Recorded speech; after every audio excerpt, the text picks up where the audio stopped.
Bien, je vous remercie d'être là ce soir. Bienvenue à l'Institut des langues étrangères du français et de la francophonie pour cette nouvelle conférence des mardis du DEFL.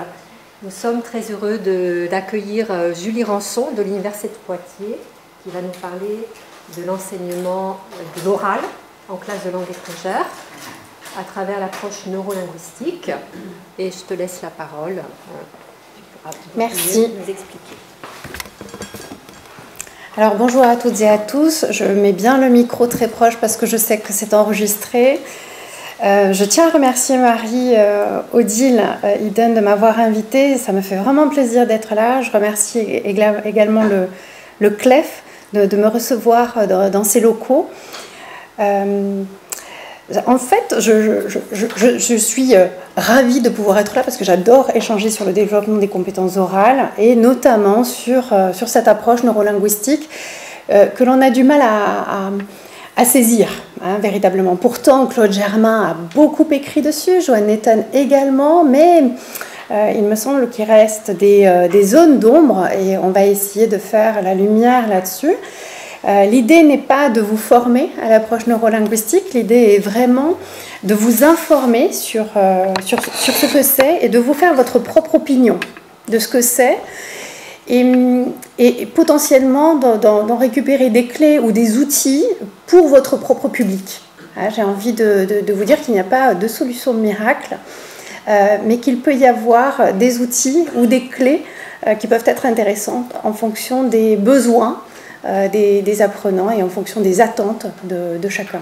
Donc c'est l'objectif, hein, d'initier une réflexion.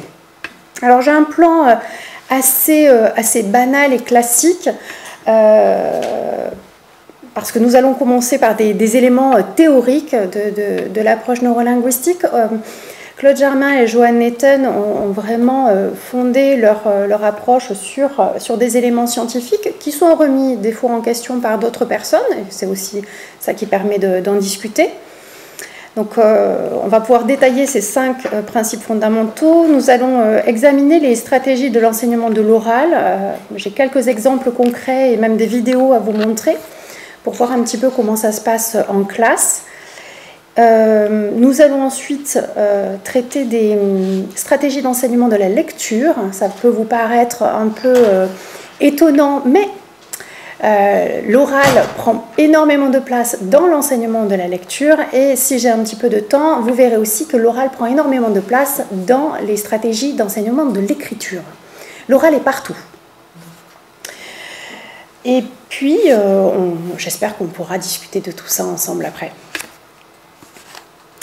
Alors, cette approche neurolinguistique, ou ANL, elle a été développée par Claude Germain, Joanne Netton, et il faut se rendre compte du contexte dans lequel on est. C'est une réponse aux limites des approches traditionnelles d'enseignement des langues secondes en milieu scolaire canadien.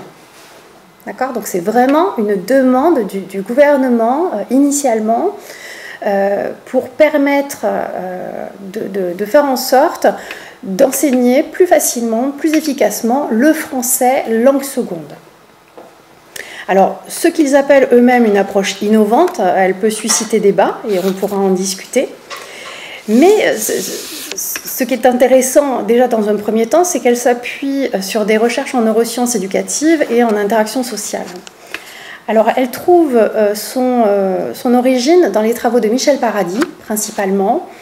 Il a exploré les mécanismes neuronaux de l'acquisition linguistique en bilinguisme, en distinguant la mémoire procédurale et la mémoire déclarative. Vous verrez que je vous en parlerai énormément.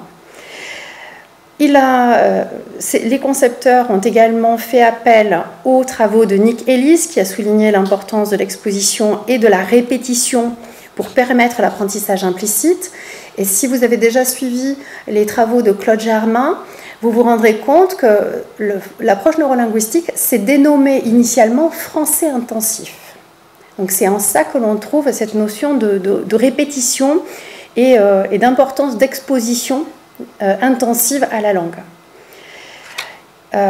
Nous avons également les travaux de Segalovitch, qui a mis en lumière le rôle de la fluidité cognitive dans l'automatisation des compétences linguistiques. Alors, Norman Segalovitch, il parle de processus de transfert approprié. On va voir ça ensemble. Et puis, cette approche neurolinguistique, elle trouve également ses sources dans les recherches pédagogiques de Hughes et Vincent Smith, qui insistent sur l'importance de prioriser l'oral, et vous verrez que les concepteurs ont bien pris ça en considération, et sur les travaux de Vygotsky, qui valorisent les interactions sociales comme moteur de développement cognitif et linguistique. Alors, ces contributions en neurosciences se traduisent en principes pédagogiques. D'accord ? Directement, on a une transposition de ces éléments-là que l'on va retrouver en classe. Le premier domaine, donc on va les reprendre plusieurs fois, le premier domaine issu des travaux de Paradis et d'Ellis porte sur la création d'une compétence implicite. Donc l'objectif ici, c'est d'amener les apprenants à acquérir ce que Claude Germain et Johan Netton appellent une grammaire interne. Ne vous offusquez pas des termes, nous sommes au Canada, et le terme de grammaire, qu'il soit interne ou externe, ne correspond pas à la notion de grammaire que l'on a en France. Donc quand on parle de mémoire procédurale, Claude Germain parle de grammaire interne. Quand on parle de mémoire déclarative, Claude Germain parle de grammaire externe.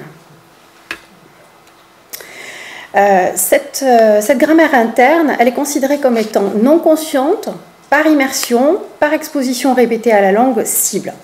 Et elle s'oppose à un apprentissage grammatical explicite qui reposerait sur des règles conscientes et qui valoriserait plutôt la mémoire déclarative et donc des savoirs. Donc là, Claude Germain et Johan Netton, dès le départ, nous disent « développons une compétence implicite ». Voilà ce qui est à retenir dans un premier temps. Ensuite, on a une priorité qui est accordée à l'oral, au développement de l'oral. C'est une idée qui est soutenue par Hughes et Vincent Smith. Et cette priorité, elle met en lumière l'importance de la littératie orale. Là encore, la notion de littératie est à prendre avec des pincettes, puisque nous sommes avec une définition canadienne que je vous donnerai tout à l'heure, et non pas la littératie au sens où on l'entend en France. Donc cela va se traduire par une pédagogie qui va placer l'oral au cœur des apprentissages et qui va favoriser une progression qui se dit naturelle vers la compréhension et la production écrite. Le troisième principe, qui est tiré des travaux sur l'accent mis sur la signification plutôt que sur la forme, va s'articuler autour du développement cognitif. Donc l'ANL valorise ici le recours à des pédagogies actives, et plus précisément la pédagogie de projet. Et là, vous vous dites, bon, ça existait déjà, hein, donc le côté innovant, il n'y est pas, hein, on est d'accord, mais les concepteurs ne le réfutent pas. Ils s'appuient véritablement sur cette pédagogie de projet qui va engager les apprenants à utiliser la langue dans des contextes signifiants, stimulants et utiles. Un autre point clé va concerner l'authenticité. Alors là, ça, il va falloir le prendre vraiment au sens strict du terme. Cette notion, elle est inspirée des recherches de Paradis, Ellis, Segalovitch sur l'utilisation authentique de la langue. Là encore, nous avons une définition de l'authenticité qui n'est peut-être pas forcément la même que la vision canadienne. Et on va voir ça. Elle met l'accent sur la création de situations de communication réelles et pertinentes en classe. Quand on dit ça, on se dit qu'on a à peu près la même signification. Mais ça n'est pas tout à fait vrai quand on regarde les interactions en classe véritablement. Donc l'idée est de garantir dans ces situations de communication réelles, pertinentes, l'idée est de garantir que les apprenants vont développer des compétences qui seront directement applicables dans leur vie quotidienne ou professionnelle. Retenez bien le directement applicable. Et enfin, le cinquième domaine s'appuie sur les recherches de Paradis, Ellis et Vygotsky. Et ils mettent en avant l'importance des interactions, hein, ces interactions qui permettent de renforcer des acquis en favorisant des échanges riches et variés. Quand on a dit ça, on se dit que finalement on a déjà vu ça quelque part ailleurs. Donc on les a ici, hein, véritablement, hein, ces cinq compétences. Hein. La compétence implicite basée sur la mémoire procédurale, la littératie qui va être un apprentissage en 3 étapes, et là on retient bien oral, lecture, écriture, pas dans un autre sens. Un travail sur la phrase exclusivement et jamais sur les mots ou les amorces de phrases. Un développement cognitif qui sera centré sur le sens et les projets. Une authenticité des activités et des discours proches de la réalité au sens strict du terme. et une interaction sociale qui sera la clé pour un apprentissage collaboratif. Donc on va détailler ces points un à un.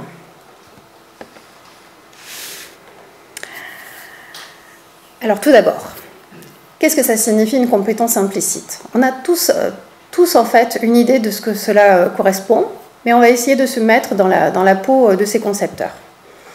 On a bien dit qu'il y avait deux mémoires. La mémoire déclarative qui va permettre de stocker des connaissances conscientes, comme les règles de grammaire, le vocabulaire appris de manière explicite. C'est ce que les concepteurs appellent cette fameuse grammaire externe. D'accord ? Et nous avons d'un autre côté la mémoire procédurale qui est responsable des habiletés automatiques. C'est-à-dire que quand vous descendez les escaliers, vous ne vous demandez pas comment votre fléchisseur ou votre extension d'orteil se pose sur la marche. Vous marchez. D'accord ? On est bien sur une habileté, un savoir-faire. Comme parler une langue de manière fluide. Et ça, c'est ce que les auteurs-concepteurs appellent la grammaire interne. Alors, selon Michel Paradis, le savoir, et ça c'est important parce qu'il y a un débat là-dessus, avec Daniel Gahonac et Stéphanie Roussel, qui est à Bordeaux, et Daniel Gahonac qui est à Poitiers. Tout est réussi, les conditions sont réunies. Le savoir, donc Michel Paradis nous dit, le savoir explicite ne peut pas se transformer en compétence implicite. Cela provient de ses recherches en bilinguisme. Et les concepteurs l'ont approprié, ou se le sont appropriés pour le mettre en classe de langue. D'accord ? Donc là, on peut en penser ce que l'on veut. Donc cela signifie que pour parler une langue de manière spontanée, il est nécessaire de développer directement cette compétence implicite, parce que si vous passez du savoir explicite, vous ne pourrez pas arriver à une compétence implicite. Voici ce que dit Michel Paradis. Je prends des pincettes, on est bien d'accord. Okay. Et c'est ce que dit aussi Claude Germain et Johan Netton. Donc ils disent, on développe la compétence implicite parce qu'il n'y a pas de transfert qui peut se faire. Okay. Il va y avoir on ne dit pas non plus qu'il ne faut pas développer une compétence explicite, mais nous allons nous concentrer sur la compétence implicite. Donc ça signifie concrètement que l'enseignant ne doit pas utiliser en classe de métalangage, ne doit pas corriger explicitement l'apprenant. Et ça n'est pas rien dans les interactions en classe. Ça n'est absolument pas rien.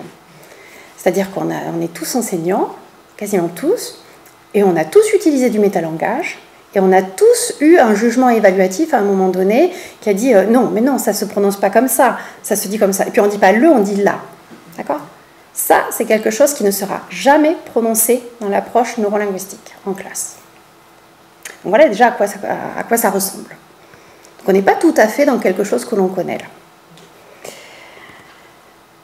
Au niveau de la littératie, ce concept, il dépasse l'idée traditionnelle de lire et écrire. Et selon la définition canadienne, il englobe également l'écoute, la parole et la représentation critique des idées. Alors je ne suis pas une spécialiste de la notion de littératie, ne m'en voulez pas. Je sais qu'il y a une différence entre les deux façons de voir les choses.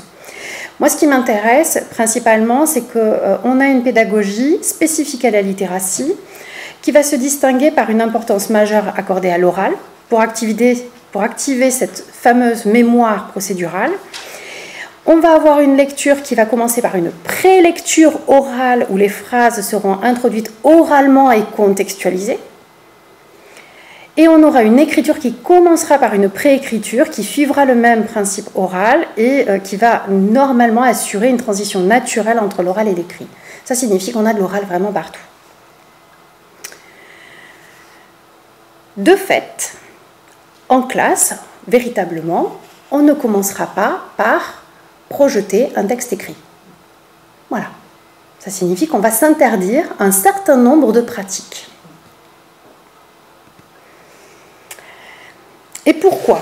Eh bien parce qu'en fait, nos concepteurs se sont dit que la séquence pédagogique, pour répondre aux critères de la littératie, devait suivre un ordre très précis qui est nous allons commencer par de l'oral, nous allons poursuivre ensuite par de la lecture et nous allons enfin aboutir à de l'écriture.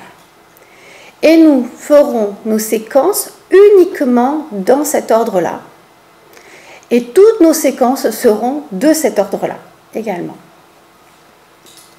Donc chaque étape s'appuie sur la précédente. Elle est censée garantir que les apprenants intègrent les structures linguistiques avant de les produire. C'est ce qu'on appelle la modélisation. Et c'est là que l'on prend en considération cette notion de boucle de la littératie que l'on retrouve dans les articles de Claude Germain, qui des fois nous laisse juste sans voix parce que, bon, on ne sait pas trop d'où ça sort, comment ça sort. On va voir ça. Et donc cette boucle de la littératie devrait permettre de développer une compétence implicite.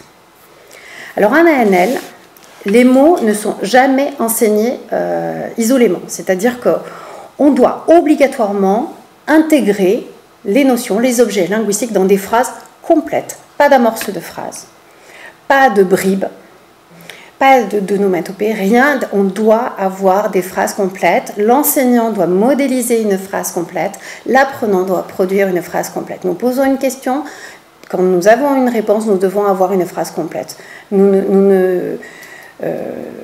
ne pouvons pas accepter uniquement la bonne réponse qui serait proposée sans qu'elle soit intégrée dans une phrase complète.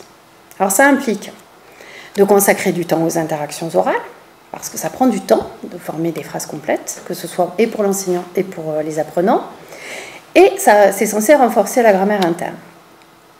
Ça encourage les apprenants à réutiliser les structures modélisées par l'enseignant, et les concepteurs accordent une importance toute particulière à la correction, qui se doit d'être implicite afin de ne pas les laisser dans l'erreur. Donc on doit corriger, mais ça ne doit pas se voir.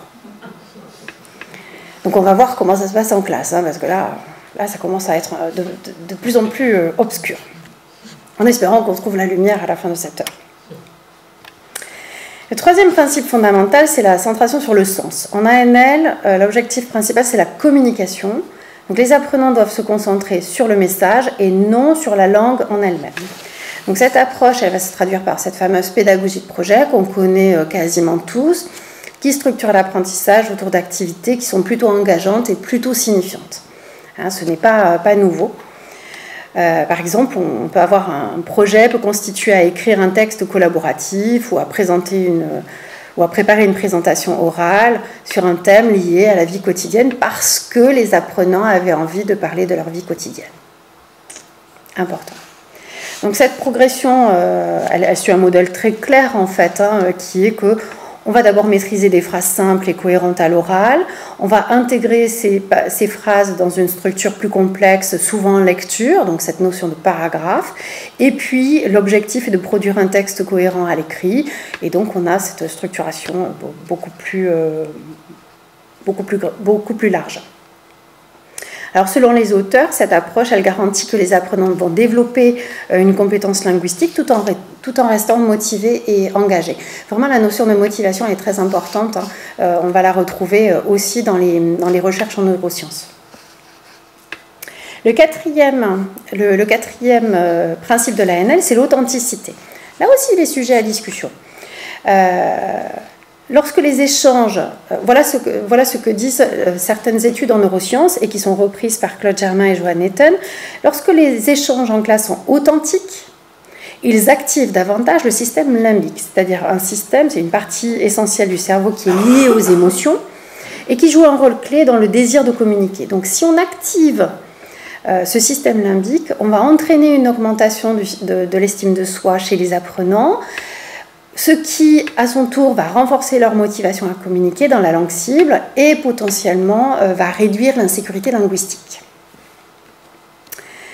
Donc il est primordial pour les concepteurs de proposer des contextes d'apprentissage authentiques, c'est-à-dire des situations qui ressemblent le plus possible à des contextes réels d'utilisation. Et de fait, dans les interactions de tous les jours, nous n'utilisons pas de métalangage, nous ne corrigeons pas l'interlocuteur. Et c'est pour cela que les concepteurs interdisent ce type de pratique. Alors, ça concerne aussi bien les activités orales que les activités écrites. Donc, plus les apprenants perçoivent un lien direct entre ce qu'ils font en classe et ce dont ils auront besoin dans la vie réelle, plus leur engagement sera fort.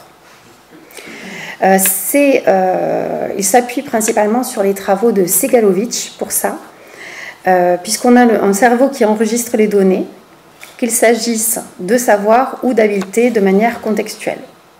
Donc cela inclut non seulement les connaissances linguistiques, mais aussi des aspects non-verbaux de la communication, comme la mimique, les gestes et la prosodie. Les concepteurs prennent en considération les éléments non-verbaux et paraverbaux de la langue. Donc lorsque les apprentissages se font dans des contextes ou des situations proches de leur utilisation réelle, ces derniers sont mieux ancrés et plus facilement réalisables. Voilà ce qui est dit. Et ça, c'est ce qu'on appelle le principe du transfert approprié, alors PTA ou dans l'autre sens quand on le met en anglais. C'est un principe qui souligne l'importance de concevoir des situations d'apprentissage qui vont permettre un transfert naturel et fluide des compétences développées en classe vers des contextes authentiques.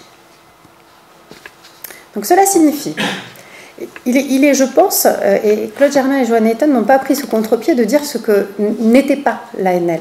Et je pense qu'il est intéressant de dire ce que n'est pas l'ANL aussi, pour mieux le comprendre. Ça signifie que l'ANL évite des pratiques qui vont risquer de décourager les apprenants. Les jeux de rôle ou les simulations ne sont pas considérés comme étant authentiques, elles sont considérées comme étant artificielles. De fait, elles sont bannies de la classe. Les répétitions mécaniques ou les productions collectives sont également bannies. Une focalisation excessive sur les erreurs ou la forme linguistique n'est pas permise. J'ai dit une focalisation excessive. On est d'accord, on a le droit quand même. Là, pour une fois, on a quelques droits. Au contraire, l'idée est que l'ANL privilégie des interactions sincères et naturelles où chaque apprenant est encouragé à s'exprimer librement. Et là encore, nous ne travaillons que les objets linguistiques dont les apprenants ont besoin ou souhaitent parler. C'est-à-dire que si vous êtes dans un contexte où vous avez un programme et des injonctions institutionnelles, vous ne pourrez pas mettre en place l'ANL si ça ne répond pas aux besoins de vos apprenants. Au niveau des interactions sociales, donc c'est inspiré des travaux de Vygotsky, et cette approche, elle considère que l'apprentissage se fait dans un contexte social où les échanges entre apprenants vont jouer un rôle clé. Donc on a des interactions qui permettent de transformer le langage présenté, l'input, en langage retenu, l'intake. Alors, hop, je vais passer juste après parce que c'est ici que ça se passe, même si j'ai été un peu rapide. Donc on a, je répète cette phrase-là parce que c'est pas forcément très simple à comprendre. Donc les interactions permettent de transformer un langage, le langage présenté, considéré comme étant l'input, en langage retenu, c'est l'intake, grâce à des activités où les apprenants vont échanger des informations de manière réciproque, s'engager dans des interactions qui vont influencer leur comportement respectif. C'est ce qui va être nommé l'interaction sociale.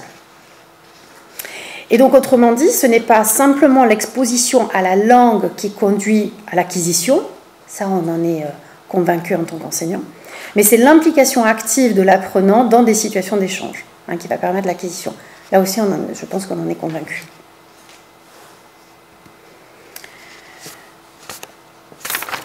Hop là. Alors, cette diapositive, elle va illustrer un exemple d'interaction en classe ordinaire. ANL, hors ANL. Donc celle-là, vous la connaissez. Et ça va nous permettre de comprendre comment fonctionne l'ANL. Donc là, on est dans une situation d'interaction en classe ordinaire. Nous avons un enseignant qui pose une question simple et contextualisée, donc qui modélise. Mes yeux sont bleus, quelle est la couleur de tes yeux? Okay. L'élève répond correctement sur le plan sémantique, mais avec une erreur grammaticale. Tes yeux sont marrons. Et généralement, qu'est-ce qu'on fait en classe? On dit non, on dit mes yeux, mes yeux, tes yeux, mes yeux, d'accord?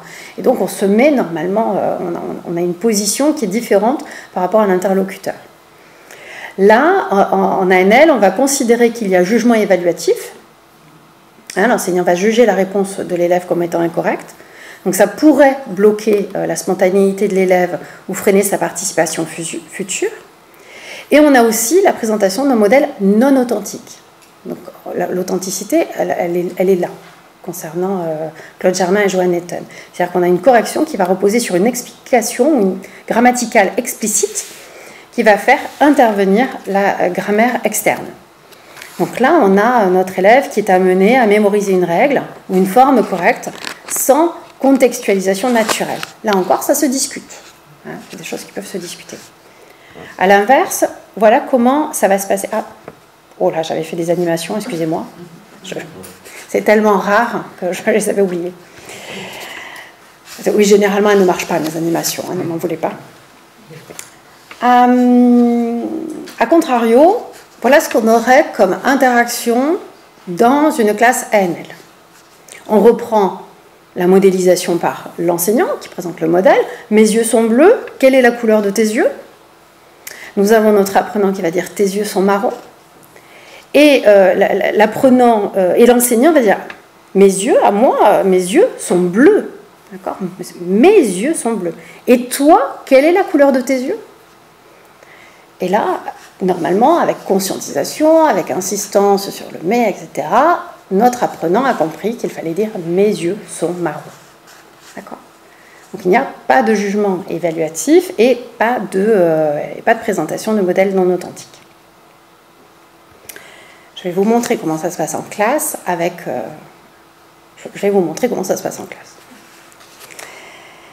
Donc cet exemple, il met en avant plusieurs principes fondamentaux de la NL, c'est-à-dire donc cette fameuse modélisation, le modèle, une reformulation implicite. On a un enseignant qui propose un modèle correct en réutilisant le contexte et en mettant en avant une structure linguistique par des moyens prosodiques, gestuels, ce qu'il veut, mais tant qu'il n'explicite pas l'erreur, tout va bien.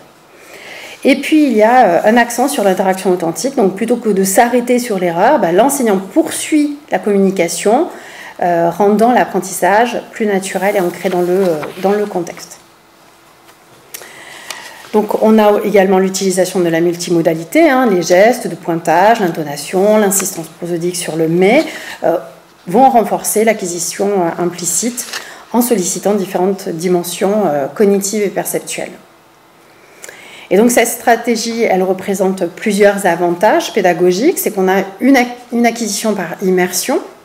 On a un élève qui va s'imprégner de la structure correcte sans passer par une explication grammaticale explicite, une consolidation contextuelle avec une reformulation dans un échange authentique et un évitement de jugement. C'est ce qui est prôné par les concepteurs, qu'il n'y a pas de jugement et que dans des interactions orales dans la vie quotidienne, on n'a pas de jugement évaluatif. Alors l'interaction, elle peut être enrichie par une dynamique sociale plus large, qui peuvent impliquer plusieurs apprenants. Donc mes yeux sont bleus, ça c'est l'enseignant encore, quelle est la couleur de tes yeux? Et puis on a un apprenant, mes yeux sont marrons, et ensuite c'est cet apprenant qui va demander évidemment à d'autres apprenants la couleur de leurs yeux. Ou encore, donc on a deux modèles de fait, hein, on a l'apprenant qui a deux modèles à récupérer et à reformuler, on n'est pas dans de la répétition mais dans de la reformulation, ce qui est important. Ou encore, les yeux de Lisa sont verts, ses yeux sont verts, donc la variation là, linguistique. Quelle est la couleur des yeux de Christelle? Les yeux de Christelle sont marrons, ses yeux sont marrons. D'accord? Donc là, cette variation linguistique va pouvoir se faire également de cette façon-là. Donc l'interaction, elle est censée favoriser la construction de la grammaire interne, la collaboration, mais aussi l'écoute active des apprenants. Parce qu'à un moment donné, on peut avoir un enseignant qui, pim, se retourne vers quelqu'un qui dit « Alors, quelle est la couleur des yeux de Lisa ?» et on joue sur l'attention ou l'inattention des apprenants pour maintenir une certaine attention de leur part. Ce qui, des fois, peut être traître. Alors voilà un exemple de modélisation et de remodélisation dans une classe. Ça va, ok? Ça va? Ça va? Est-ce que vous êtes fatigué? Oui. Ganine, est-ce que tu es fatigué? Je suis pas fatiguée. Est-ce que tu es fatigué? Je suis très fatiguée. Pardon, plus fort s'il te plaît? Je suis très fatiguée. Tu es très fatigué, pourquoi? Pourquoi tu es très fatigué? Tu as beaucoup de cours? Tu as beaucoup de cours aujourd'hui? Modélisation. Tu as beaucoup de cours aujourd'hui? Oui. Tu as beaucoup de cours aujourd'hui? Tu as beaucoup de cours. Tu as beaucoup de cours aujourd'hui? Tu as beaucoup de cours aujourd'hui. Moi, je n'ai pas beaucoup de cours aujourd'hui. J'ai seulement 4 cours.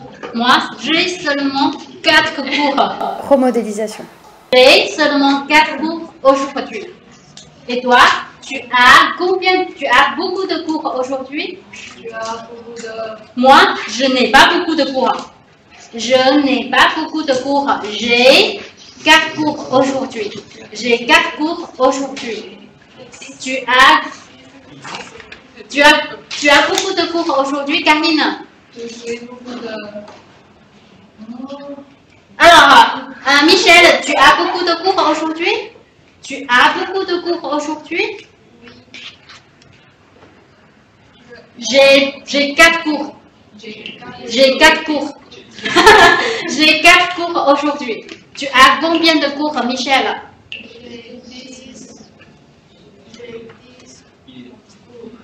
Tu as 10 cours aujourd'hui? Plus fort. Oui, j'ai 10 cours aujourd'hui. Ah, tu as 10 cours aujourd'hui. Oui, j'ai 10 cours aujourd'hui. Ah, Michel a 10 cours aujourd'hui. Michel a 10 cours aujourd'hui. Et toi, Raphaël, tu as combien de cours aujourd'hui? J'ai 10 cours aujourd'hui. Ah, Raphaël a 10 cours aujourd'hui. Moi, j'ai seulement 4 cours aujourd'hui. Moi, j'ai seulement 4 cours aujourd'hui. Tu peux lui donner, s'il te plaît? Oui, c'était Michel. Ah oui, je t'ai donné. Et Camille, tu as combien de cours aujourd'hui? J'ai 10 cours aujourd'hui. Ah, tu as aussi 10 cours aujourd'hui. Karine a aussi 10 cours. Ça va 10 cours aujourd'hui. Elliot, tu as combien de cours aujourd'hui?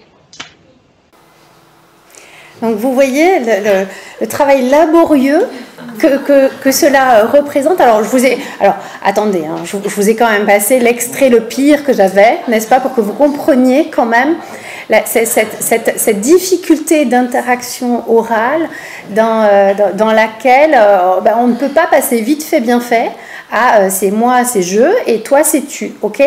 Et donc de fait, mais qu'est-ce qui s'est passé? Elle n'a pas modélisé dès le départ, en fait. Elle a posé une question et elle n'a pas modélisé elle-même. Elle a dû modéliser d'ailleurs après. Moi, je suis très fatiguée ou j'ai 10 cours. Elle a dû modéliser parce qu'en fait, elle a posé une question sans donner le modèle de réponse. De fait, ils étaient perdus. Ils n'ont pas l'habitude de ça. Donc, c'était aussi pour vous montrer qu'ils sont tellement ritualisés qu'ils attendent le modèle et puis ensuite, ils essaient de reprendre ce modèle et de le reformuler. On n'est pas dans de la répétition, mais dans de la reformulation sur son propre chef. Et si vous avez entendu, à un moment donné, une personne a dit « j'ai 10 cours ». Voilà. Et elle a dit « ah oui, tu as 10 cours ». Et point barre, la correction ne se fait que comme ça. Et effectivement, il y a eu reproduction avec 10 cours. Hop, c'était fait, c'était réglé, on passe à autre chose. Bon, là vous avez vu que c'était un petit peu plus laborieux entre le je, le tu, hein, sur le départ. Mais voilà, il n'y a pas de métalangage. Il n'y a pas de jugement, et donc de fait, on doit rester dans une interaction authentique. Donc cette notion d'authenticité, elle est quand même très particulière. Hein. Elle est vraiment là à la sauce, je n'ai pas envie de dire à la sauce canadienne, mais à la sauce Joanne Netton et Claude Germain. Hein. D'accord. Alors, une fois qu'on a vu ça, qu'est-ce qu'on en fait de tout ça? Eh bien, Claude Germain et Joanne Netton ont mis en œuvre en fait un parcours pédagogique pour développer des stratégies de l'enseignement de l'oral. Et ce parcours repose sur une progression qui est séquentielle et qui est immuable. Donc c'est un apprentissage vraiment pas à pas. Premièrement, modélisation. Deuxièmement, question. Troisièmement, interaction entre apprenants. Quatrièmement, modélisation par les apprenants. Cinquièmement, interaction en diade. Sixièmement, interaction avec l'enseignant. Et puis on a ensuite des stratégies qui se superposent aux précédentes, à savoir le développement de l'aisance langagière, c'est-à-dire des activités qui vont viser à rendre une production orale fluide et spontanée. Une précision linguistique, c'est-à-dire que l'enseignant doit porter une attention particulière aux détails grammaticaux, lexicaux et phonétiques sans interrompre la communication. Et puis une stimulation de l'attention, vous l'avez vu à un moment donné, donc ça jardinait un petit peu avec Camille ou je ne sais plus qui, pam, elle s'est tournée vers une autre apprenante immédiatement. Et donc c'est cette fameuse stimulation de l'attention que l'on fait pour éviter que nos apprenants décrochent. On va voir ça en détail. Alors, qu'est-ce que c'est la modélisation? La modélisation, c'est la première étape clé, c'est-à-dire qu'on a un enseignant qui va proposer une ou deux phrases authentiques directement liées au thème et à son expérience personnelle. C'est-à-dire que l'enseignante va parler d'elle-même avant de parler d'autre chose ou de demander aux apprenants de parler d'eux-mêmes. L'objectif, c'est d'offrir un modèle oral naturel en évitant des phrases artificielles comme « c'est un chat » ou « c'est un cheval » ou quoi que ce soit. Qui n'est pas considéré comme étant authentique. Donc on peut avoir, donc là je l'ai extrait des vidéos de la vidéo que vous avez vue, qui vient de l'Université normale de Chine du Sud, qui est vraiment pionnière dans l'utilisation de l'approche neurolinguistique en Chine par l'intermédiaire de David Bell, qui a été formé au Canada par Claude Germain. Et dans cette université, donc j'ai récupéré un certain nombre de vidéos. Et donc on a un exemple de modélisation qui va être mon collègue s'appelle David, ma collègue s'appelle Gaëlle. Donc on a deux phrases particulières. Ces phrases sont données uniquement à l'oral, sans support écrit, pour renforcer cette fameuse mémoire procédurale. La deuxième étape va être la question, c'est-à-dire « Et toi, comment s'appelle ton collègue ?» Donc c'est totalement immuable. Toujours comme ça que ça va se passer. L'enseignant va inviter les élèves à adapter le modèle représenté à leur propre situation. Et donc, en répondant, les apprenants vont suivre des structures linguistiques fournies qui vont normalement renforcer leurs compétences implicites et qui doivent rendre la communication significative et personnelle. Donc, je vous remontre je dois avoir une vidéo encore de modélisation. Elle doit peut-être être un peu moins laborieuse.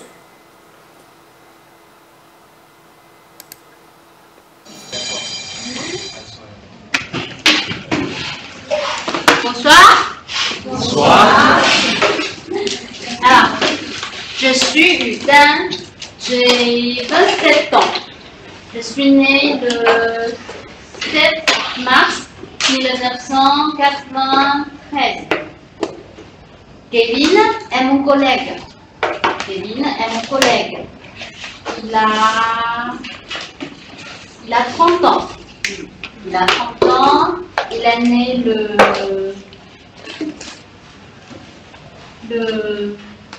février. Donc là, vous voyez qu'on est déjà à plus d'une ou deux phrases. Donc on est à un autre... Ça y est, on a passé un autre niveau, mais on reste quand même sur... une situation de communication qui est généralement lors des toutes premières séances en fait, de classe, et on ne revient pas généralement sur ce type d'éléments. Et bien là, on va y revenir, mais on va agrandir en fait l'élément oral. Une fois qu'on a fait ça, donc ça c'est une fois qu'on a fait ça, on a une interaction. Les apprenants vont être invités à questionner leur père. Donc, modélisation avec l'apprenant, pardon, d'abord. On est d'accord, on n'a pas raté cette étape-là. Modélisation, question avec l'apprenant. Et ensuite, on a une interaction. Les apprenants vont être invités à questionner leur père, adapter les réponses à leur situation personnelle. Cette étape, elle va permettre de renforcer l'interaction entre apprenants tout en rendant les échanges plus authentiques et significatifs. Donc Charlotte, comment s'appelle ton ou ta collègue? Ma collègue s'appelle Isabelle. Et toi, Christophe, comment s'appelle ton ou ta collègue? N'oublions pas que les prénoms sont toujours des prénoms très européens chez les sinophones. La troisième étape, 3B, hein, parce que c'est à l'intérieur de la troisième étape, s'appelle la modélisation par les apprenants. C'est-à-dire qu'on va avoir 2 apprenants qui vont modéliser ensuite la tâche devant la classe sous forme de conversation structurée, de questions-réponses, et l'enseignant va jouer le rôle de facilitateur en veillant à ce que les modèles langagiers soient correctement repris, tant pour les questions que pour les réponses. Ne vous inquiétez pas, vous aurez des vidéos et vous devrez savoir à quel niveau on est ensuite. Vous aurez droit à un petit quiz de ça.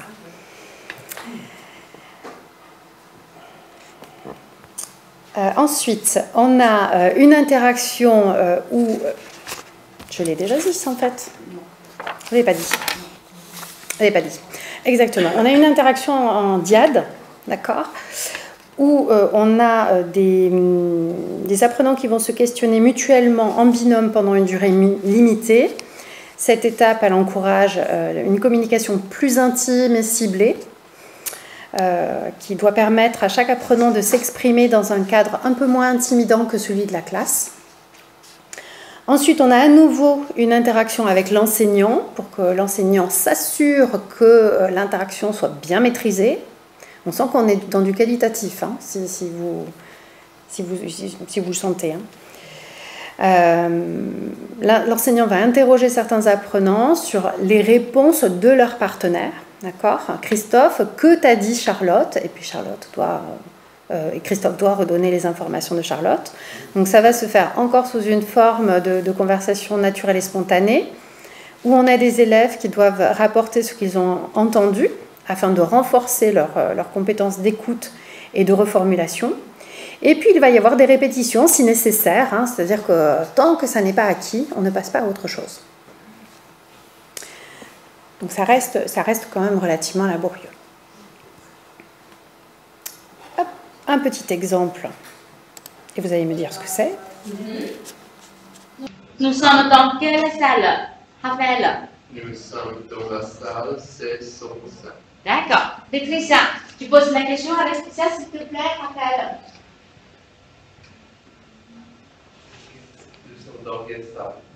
Nous sommes dans la salle C105. D'accord. Tu poses la question à Joshua, s'il te plaît. Joshua, nous sommes dans quelle salle? Pardon? Joshua, nous sommes dans la quelle salle? Raphaël, tu peux lui poser la question? Nous sommes dans quelle salle?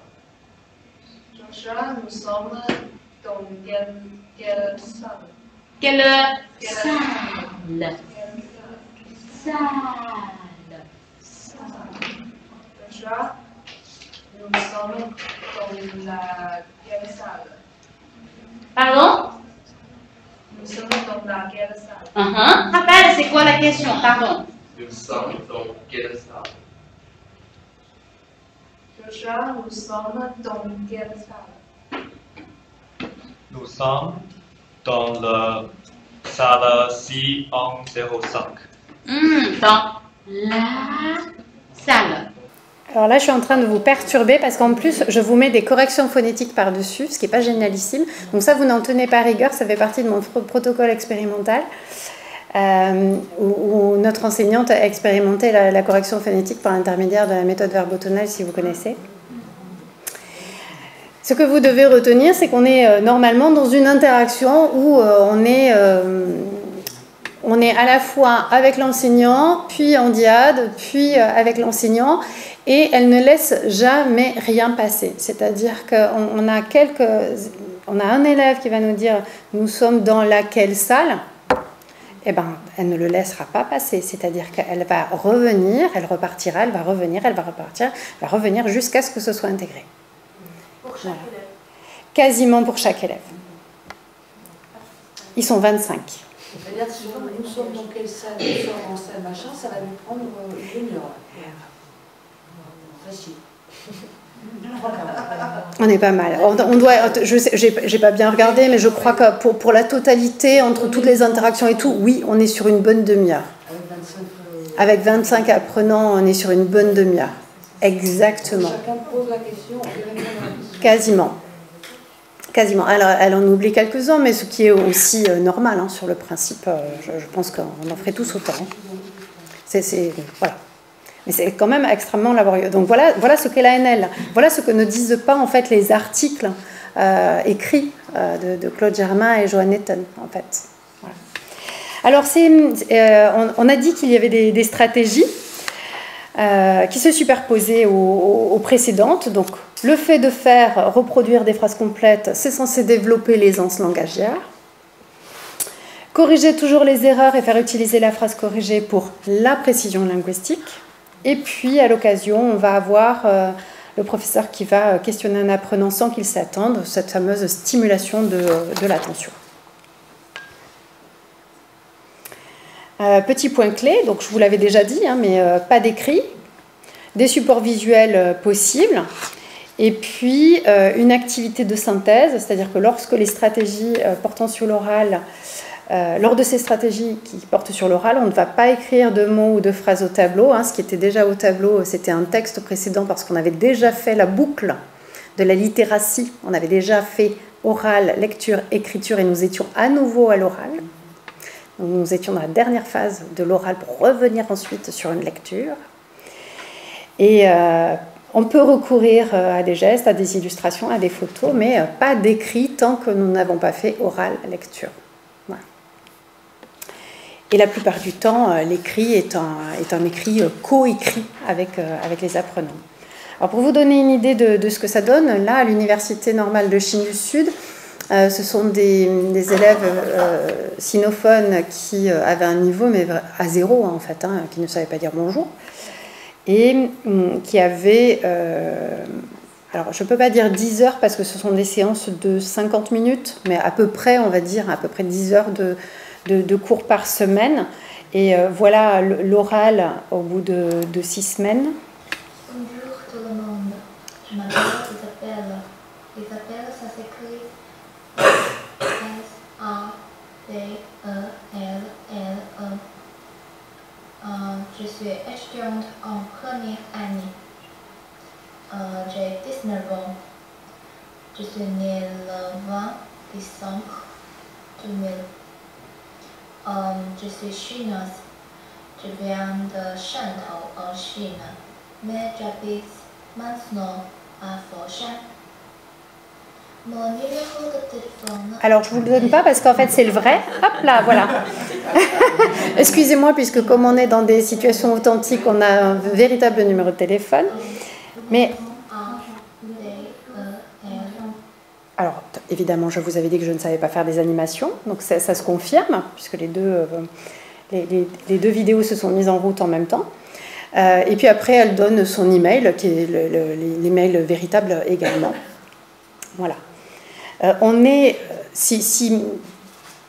mine de rien, on sait tous très bien que nos publics sinophones ont beaucoup de difficultés à parler. La prononciation est quand même, je trouve, de très bonne qualité. On a alors, et ce n'est pas la meilleure élève, hein, c'est-à-dire que j'ai pris l'élève la plus moyenne, hein, si vous voulez, pour que ce soit assez représentatif du travail. Parce qu'on a ensuite des productions orales qui sont nettement plus qualitatives encore que ça, et évidemment des productions orales qui sont un peu moins qualitatives. Là, on est vraiment sur du médium. Du milieu. Donc, oui, et c'est 12 heures, pardon, pas 10 heures, 12 heures de FLE par semaine, un peu moins, parce que c'est des séances de 50 minutes. Et en 12e semaine, voici ce qu'il en est. Bonjour, je m'appelle Isabelle, je suis étudiante en première année. Je vous présente ma chambre. Il y a beaucoup de choses dans ma chambre. Sur ma table, il y a une livre français, du cahier, un ordinateur portable gris, une autre planche, des mouchoirs, beaucoup de stylos, des clés et une thermos bleue, une note blanche et un miroir vert. Sur le mot élargir, il y a beaucoup de livres. Il y a aussi de produits de beauté.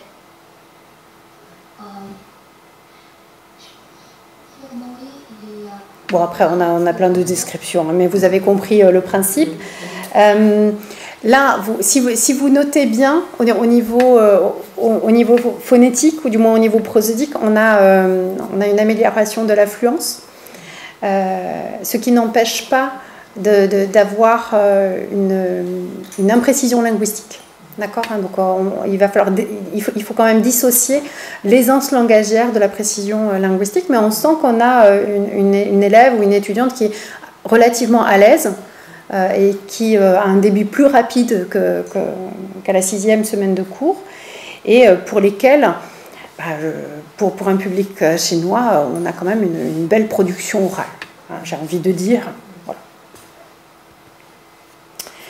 Alors, qu'est-ce qui se passe en lecture? C'est-à-dire qu'une fois qu'on a développé... alors là, vous avez vu, c'est marqué mini-projet. Pourquoi? Parce qu'en fait, on est bien sur de la pédagogie de projet, mais que cette boucle de la littératie est des fois très longue à obtenir, et de temps en temps, ils font justement des mini-boucles à l'intérieur de ces boucles à l'Université normale de Chine du Sud. Donc, il y a une déviation du modèle à l'Université normale de Chine du Sud. Concernant la lecture, qu'est-ce qui se passe? Alors, je vais passer relativement vite. On a une contextualisation. Alors, toujours pareil, on a bien dit qu'on commençait par l'oral. C'est-à-dire qu'il va y avoir, je vais vous le dire, hein, une contextualisation. C'est-à-dire qu'avant d'aborder ce texte, on aura une situation de son contexte qui sera faite oralement par l'enseignant. Cela peut inclure des discussions sur l'époque, les personnages, les thèmes. En fait, on va préparer les apprenants à entrer dans un univers narratif. Là, on est bien sur stratégie d'enseignement de la lecture, texte narratif, et ensuite, on a des stratégies pour le texte informatif. D'accord ? Deux choses différentes. Deuxième étape, ce seront des prédictions. Les apprenants vont être invités à anticiper le contenu du texte à partir d'indices, le titre, les illustrations et une phrase d'introduction. On aura ensuite une première exploitation, c'est-à-dire une première lecture qui sera réalisée par l'enseignant pour identifier les grandes idées ou la trame principale de ce texte. Cette étape, elle est souvent suivie de questions simples pour vérifier la compréhension globale. Et puis, si nécessaire, on a une deuxième exploitation pour soit des clarifications, soit approfondir des passages pour éventuellement une compréhension détaillée de ce texte. Et tout cela se fera par une lecture à voix haute de l'enseignant. Ensuite, on aura une activité de synthèse ou post-lecture. Et cette étape va permettre de réinvestir les acquis à travers des tâches créatives ou collaboratives. Alors, j'ai oublié de dire quand même que lors de la première et deuxième exploitation, on va quand même autoriser à la suite de l'oralisation par l'enseignant, on va autoriser les apprenants à lire ce texte, hein, justement pour reproduire le modèle de lecture orale de l'enseignant. Et comme précédemment, comme pour les interactions, on a deux stratégies qui se superposent, l'aisance langagière et la précision linguistique. En post-lecture, on peut avoir des tâches, j'ai oublié de préciser, mais on peut avoir des tâches créatives ou collaboratives, des discussions, des résumés ou des interactions. Donc en contextualisation, je vais passer relativement vite, mais ce qui est important de comprendre, c'est qu'on n'a rien à l'écran, on est l'enseignant face aux apprenants et on sait ce qu'ils ne savent pas. Et de fait, on va engager une conversation, on va créer une conversation authentique pour mettre en avant tous les mots ou expressions ou verbes qui ne seront pas compris par ailleurs plus tard.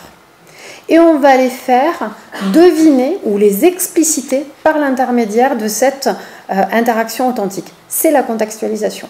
C'est-à-dire que là, on va parler de musique, de pizza, de sushi et de famille. D'accord ? Si je reprends ceci, c'est parce que dans le contexte canadien, c'est le livre qui a été utilisé pour toutes les classes de français en immersion. Donc c'est ce qui a été créé par Claude Germain et Joanne Netten par l'intermédiaire des éditions Myosotis et qui a été repris dans le contexte québécois et canadien. La deuxième partie, c'est les prédictions. Donc, apprendre à deviner le sens en lisant, mais en lisant juste des images, ou éventuellement que le titre. D'accord ? 2 billets pour un concert. Donc, on montre la page de couverture, quelques images, ci et là, sans texte, que l'on aura bien sélectionnées. On va questionner les apprenants en rapport avec les images pour faire prédire les événements qu'on pourrait trouver dans l'histoire et éviter les questions relativement fermées du type « Qu'est-ce que tu vois ?» Dans la première exploitation, on va viser à dégager le sens général de l'histoire. Donc là, on aura une lecture à voix haute de l'enseignant et normalement, tous les éléments, tous les objets linguistiques sont connus puisque nous avons déjà tout travaillé en amont à l'oral.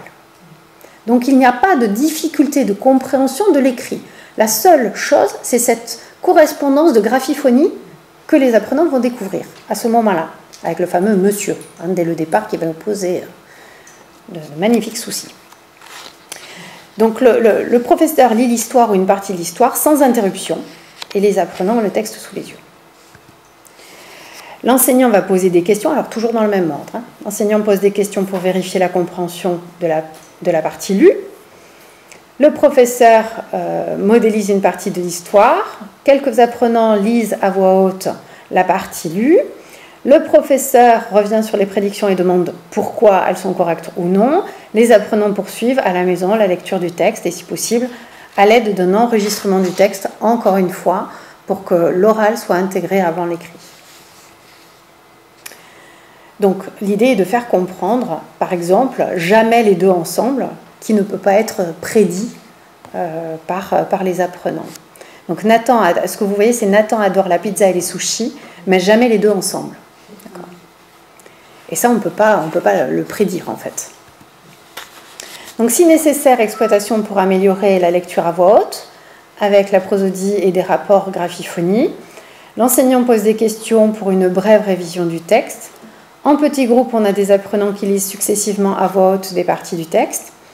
L'enseignant met en évidence un phénomène prosodique ou montre un son et sa graphie. Donc là, on est dans une compétence explicite. Vous l'avez remarqué là, on se l'autorise, ça y est. Mais ça, c'est parce que Claude Germain et Johan Ethan, et c'est juste mon propre avis, ne savent pas comment faire autrement. Je pense que c'est ça. Mais il faudra qu'on en rediscute quand même ensemble. Les apprenants ensuite trouvent d'autres exemples dans le texte. Les apprenants lisent à voix haute le texte et notent, là encore pour le contexte canadien, et notent dans leur cahier intitulé « La lecture à voix haute des informations ». Donc voilà ce qu'il en est.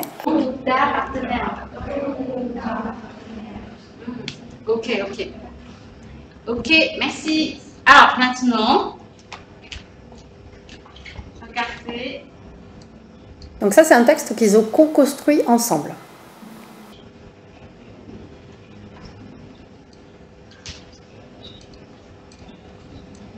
Comment ça se prononce? Je m'appelle Ok, donc ça se prononce Je m'appelle. D'accord? Première année. Il y a aussi ça se prononce Ok. Est-ce que vous pouvez trouver d'autres exemples dans le texte qui se prononcent dans le texte? Par exemple, il y a... Donc là, on est bien sur une compétence explicite. C'est-à-dire que ça y est, on a développé toute cette compétence implicite, on a automatisé plein de choses. Donc là, les concepteurs s'autorisent à traiter de manière explicite les rapports de graphiphonie. Lors de la deuxième exploitation, pour apprendre la grammaire externe, l'enseignant pose des questions pour une brève révision du texte. Des apprenants vont lire des passages à voix haute individuellement. L'enseignant va faire observer un phénomène langagier et les apprenants vont essayer de trouver d'autres exemples dans le texte. Donc trouver des exemples dans le texte est censé favoriser quand même la grammaire interne, d'accord ? Mais rien n'est dit sur l'utilisation du métalangage. On a vu qu'elle avait bien mis le A en phonétique, entre crochets. Et ça normalement, ça n'est pas dit. Et puis, en activité de synthèse,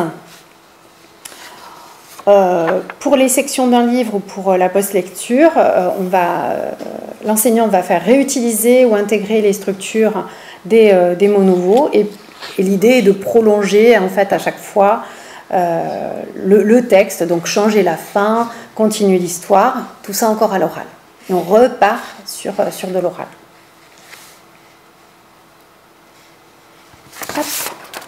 Je vais plus vite, du coup. Donc vous avez bien compris cette notion d'aisance et de précision. Je voudrais passer au texte informatif parce que j'aime bien la façon dont ils ont passé, dont ils ont imaginé ces stratégies. On va se retrouver sur, alors, toujours les mêmes étapes, contextualisation, mais au lieu d'avoir des prédictions, Claude Germain et Joanne Netton ont imaginé une notion d'anticipation. Cette notion d'anticipation, elle est orientée par la méthode SVA. S, savoir, V, vouloir savoir, et A, apprendre. Et ça, je trouve ça intéressant. Qu'est-ce que c'est en fait, ces étapes?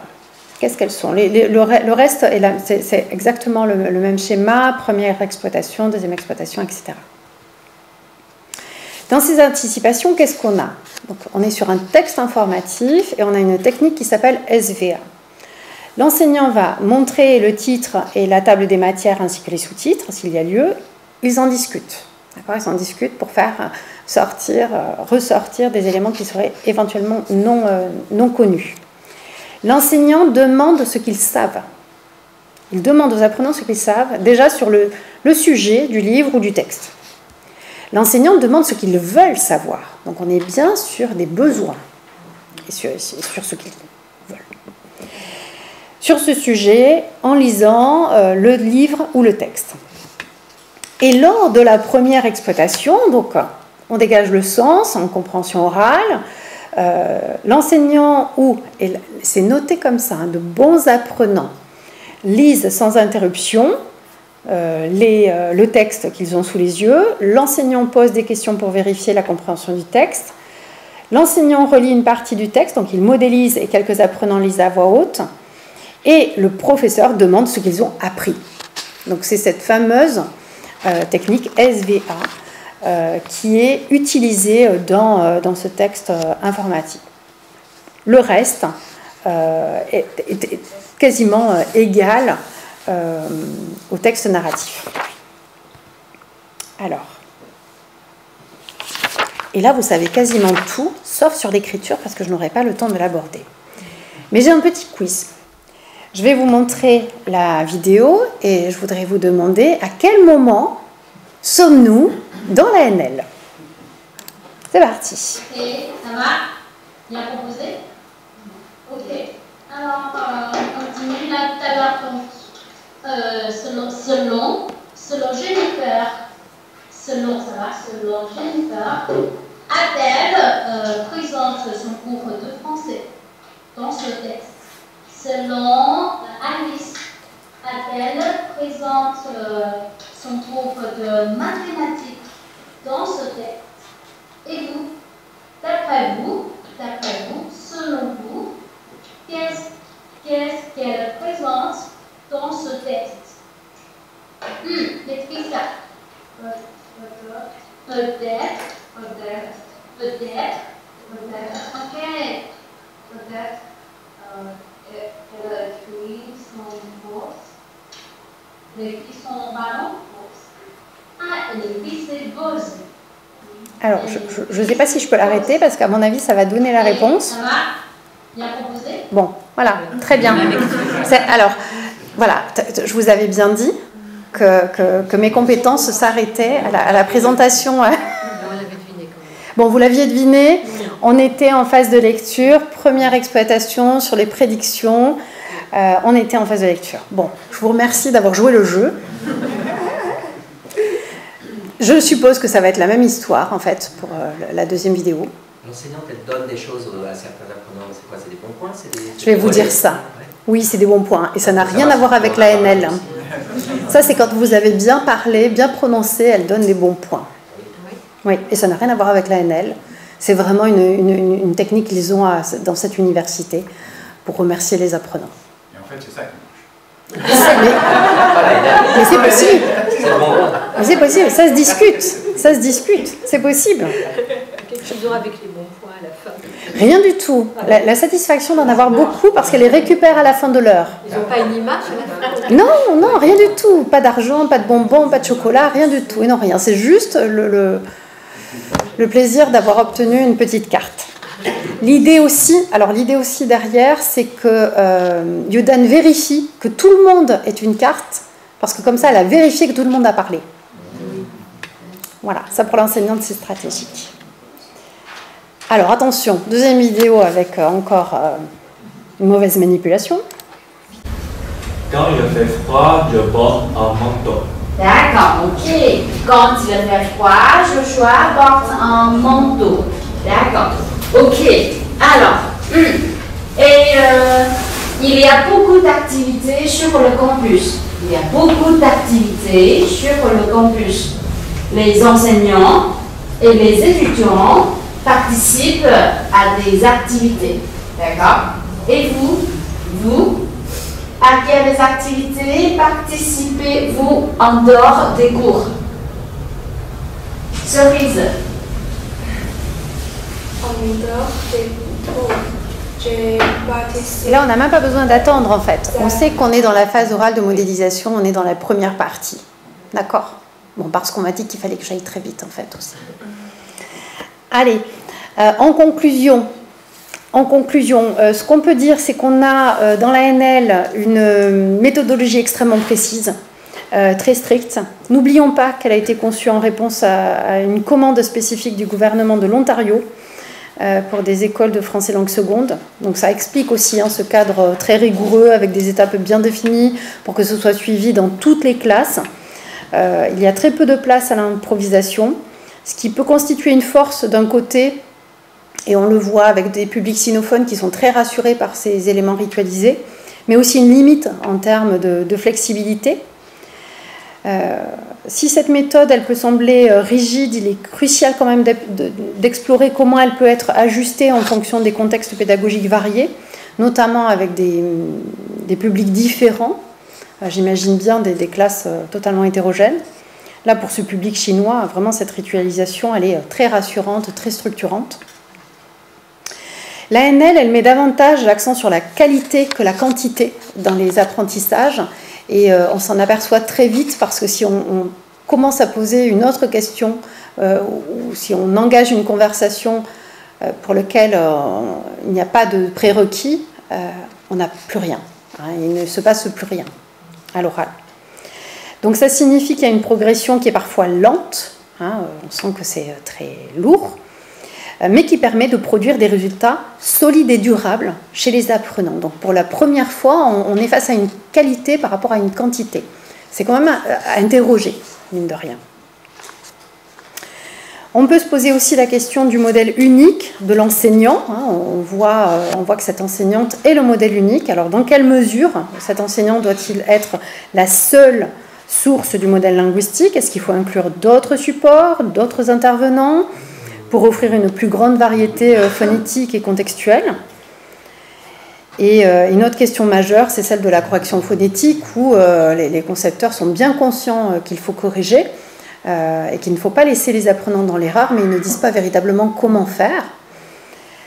Et puis, j'ai envie de dire enfin, bien que l'ANL favorise des interactions en contexte, il reste important de se demander si ces interactions, elles reflètent réellement des situations authentiques de communication, parce qu'on sait en tant que linguiste que lorsque l'on fait des amorces de phrases ou que l'on répond uniquement par des mots et non pas par des phrases, on se retrouve aussi, on est déjà dans une situation de communication authentique, mais pas authentique au sens des concepteurs en fait.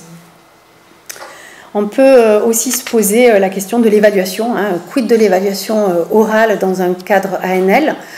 sachant qu'on sait que nos évaluations sont principalement écrites et que nous ne parlons pas des langues mais nous les écrivons.